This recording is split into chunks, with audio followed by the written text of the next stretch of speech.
Hello and welcome back to my channel. Welcome back to another video with my Audi A4 B7. Today I thought I'd tackle the running costs video. I know a lot of people like to know how much a car is going to cost to actually physically run. You know, those sort of figures you don't get when you physically buy a car. You don't really take that into account as such. You just think of the actual physical purchase of the car, but not the actual running costs of it. So I've got my trusty notepad here with my hieroglyphic writing, as my writing's terrible, just to sort of go through a few things. So I've got it split between two different types. So one being general sort of maintenance and running costs.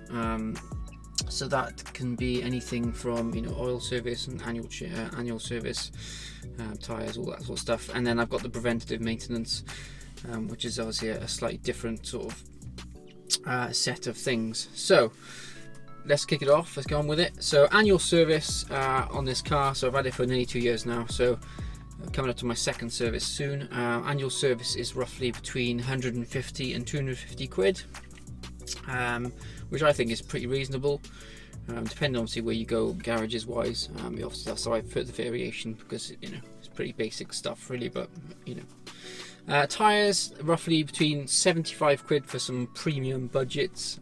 So budgets, I mean, you can get them for like 50 odd quid, but they won't last you very long.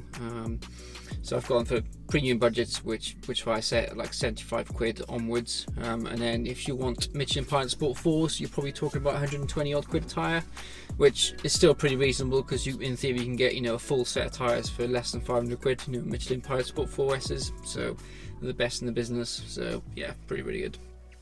Oil, roughly about 8 quid a litre. Now these cars are known for using a lot of oil, roughly around a litre about every 1,000 miles. Varies massively, but yeah, roughly around 1,000 to 2,000 miles. Expect to sort of top it up by like a litre or so. So I buy this one in particular, Castrol Edge. I don't know if you can see it, 5W40. They say to use 5W30, but 5W40 if you go by all forums and things. 5W40 oil, so yeah, that's roughly about 30 odd quid on eBay for 5 litres, so that's pretty good. I think it's pretty reasonable. Tax is for me roughly around 26 quid a month, so wherever that is, 300 and something a year. I pay it monthly. If you want to pay annually, you know, whatever. Insurance, so I'm 27. I have how many years? No claims, 5, 6, something like that.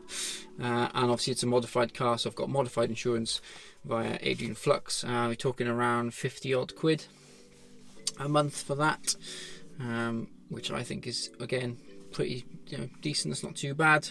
Petrol, you can expect anything between 25 and 35 miles per gallon, depending on what sort of driving you do. You know, if you do a lot of motorway driving, you could probably expect sort of, you know, low to maybe mid 30s, and if you do a lot of hooning around sort of A and B roads, probably expect 20, 25, you know, let's be honest. Yeah, so that's the sort of general sort of maintenance costs. I'd say that everyone would expect to change.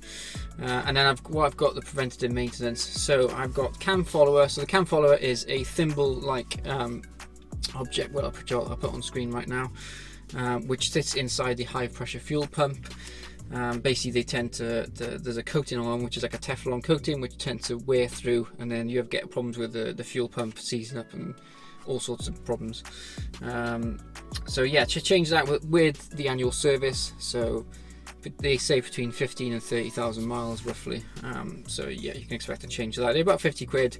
You can do yourself. The high pressure fuel pump is sat on top of the engine, pretty easy accessible. I believe it's 2 bolts, and then you just remove it. But yeah, pretty straightforward really. DV valve, so the DV valves on here, so diverter valves, tend to fail. Audi did bring out a revision D, I believe, which I've had fitted. They are not expensive. I'm trying to think how much I paid for mine now. I can't remember, but I'll put it somewhere on the screen so you can find out. But yeah, again, so the symptoms you get with that is a lack of power, and you get sort of like a loud turbo flutter. I did enjoy the turbo flutter for a bit, but I knew something wasn't quite right. It was obviously leaking boost. It did sound like a Subaru. So yeah, it was pretty cool. But yeah, so yeah, get that changed for the Rev-D. Oil pickup pipe, again, I had this changed as part of like a preventative maintenance. So basically the old pickup pipes that they had in the cars when they came out the factory tend to clog and then cause all sorts of oil pressure problems and can lead to engine failure. So get that changed. It says peace of mind. It's about 50 quid again, but just try and, you could probably get that done as part of the service as well if you haven't had to service the car, because they have to take the sump off, empty all the oil, drain the oil anyway, so you may as well just get it all done at the same time. Thermostat on this was intermittent. The only reason I knew it was intermittent is because the temperature reading was bouncing in between what was it, 90 and 60. It just kept dropping down even though the car was up to temperature. So I had that changed as part of preventive maintenance when I bought the car as well. PCV valve, mine went a couple of months back now, probably about a year ago actually, roughly. So I changed that myself again, really easy. It's on top of the engine, very straightforward to change. You can buy the parts from Awesome GTI. There you go, there's a bit of a plug for those guys. About 50 odd quid. Really simple task.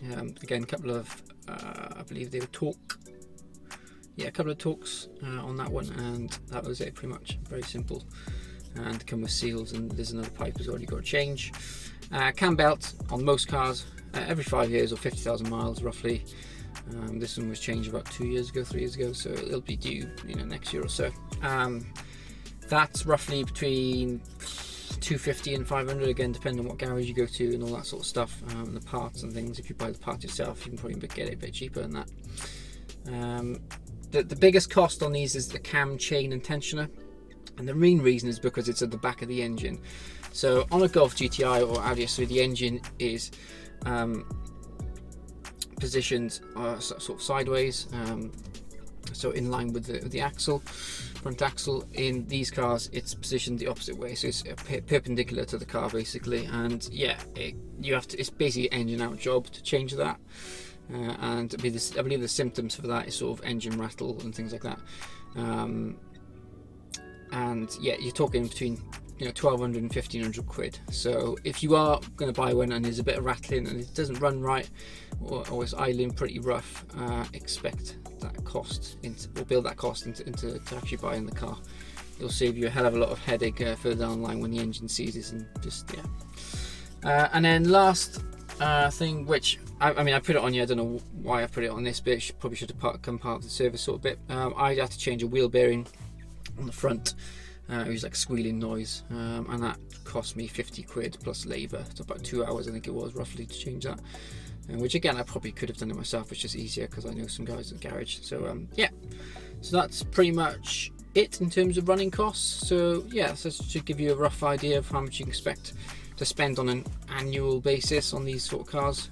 But other than that, like I said, if you could do all the preventative maintenance and you keep up with the services, these cars are really good cars, and pretty sought after and pretty solid. They're German at the end of the day. So yeah, anyway, I hope you've enjoyed this video. I hope it's been helpful if you are thinking of buying these cars, or you've got one of these cars and you thought, oh, I've never thought about changing that. Please leave a comment down below if you have, and please don't forget to hit that subscribe button for plenty more videos to come just like this.